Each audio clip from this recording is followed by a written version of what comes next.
सोच में डूबा हुआ तुषार को अचानक बीड़ी की तीखी महक महसूस हुई। एक धुएं का गुबार उसकी आंखों के सामने तैर रहा था, जैसे कोई रहस्य हवा में घुल रहा हो। उसने नजर घुमाई तो देखा उसके बाजू वाली सीट पर एक बूढ़ा आदमी बीड़ी पी रहा था। उसका चेहरा झुर्रियों से भरा था और उसकी आंखें ऐसी थीं मानो रात के सन्नाटे को चीर रही हों।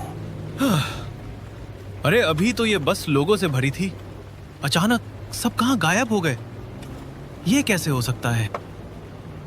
30 साल बेटा, 30 साल से मैं हर रात इसी बस में सफर करता हूँ।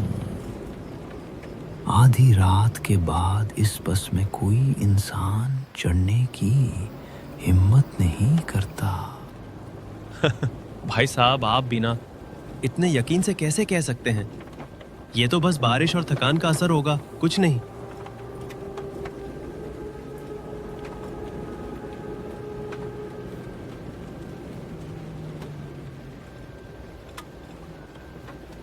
तुम्हें लगता है मैं झूठ बोल रहा हूँ?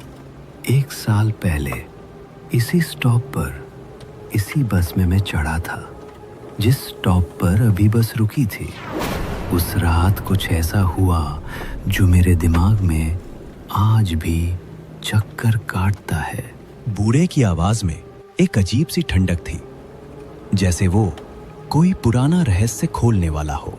उसने अपनी बीड़ी को एक तरफ रखा और तुषार की ओर झुककर बोलना शुरू किया। उस रात बारिश वैसी ही थी जैसी आज है, बस खाली थी सिवाय मेरे। मैं खिड़की के पास बैठा था जब अचानक मुझे लगा कि कोई मुझे देख रहा है। मैंने पलट कर देखा तो एक आदमी सामने की सीट पर बैठा था। उसका चेहरा अजीब था, उसकी आंखें खाली थी, जैसे उनमें जिंदगी ना हो। वो चुपचाप मुझे घूर रहा था। मैंने कुछ कहना चाहा, पर मेरी आवाज गले में अटक गई।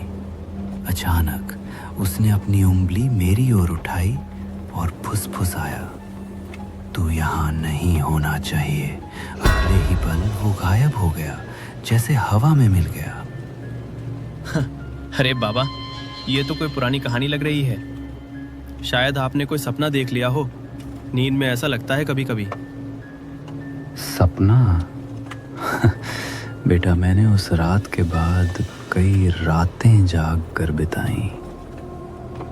उस आदमी की आवाज मेरे कानों में आज भी गूंजती है।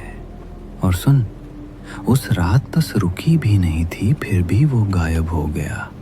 लोग कहते हैं इस बस में आधी रात के बाद कुछ ऐसा घूमता है जो ना इंसान है